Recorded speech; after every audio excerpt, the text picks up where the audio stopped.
Excuse me, আপনার video তো এখন আর ফর ইউতে যায় না। আমি ইচ্ছা করে ফর ইউতে যাই নাই। কেন কেন কেন? আমার দাদার গোষ্ঠীর কেউ ফর ইউতে যায় নাই, আমার নানার গোষ্ঠীর কেউ ফর ইউতে যায় নাই। আমি একলা ফর ইউতে কি আমার ভিডিও ভাইরাল করুম নাকি? বন্ধু আর ভাইয়ের মধ্যে পার্থক্য কি জানো? হযরত আলী রাদিয়াল্লাহু তাআলা আনহু বলেন, বন্ধু হচ্ছে হীরার মতো আর ভাই হচ্ছে সোনার মতো। প্রশ্ন করা হলো, হে আলী, ভাইকে সোনার সাথে তুলনা করলেন আর বন্ধুকে তার থেকেও দামি হীরার সাথে কেন তুলনা করলেন?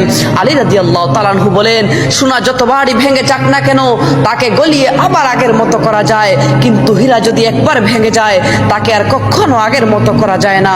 So respect your brother and keep your friend in your heart. সম্মান করো তোমার ভাইকে আর হৃদয়ে রাখো তোমার বন্ধুকে। যে মহিলারা একবার মজা করে তার স্বামীকে বলে থাকেন যে আমি তোমার বাড়িতে আসার পর থেকে শান্তিতে নেই, তখন আল্লাহ রাব্বুল আলামিন তার 70 বছরের ইবাদত কেটে নেন।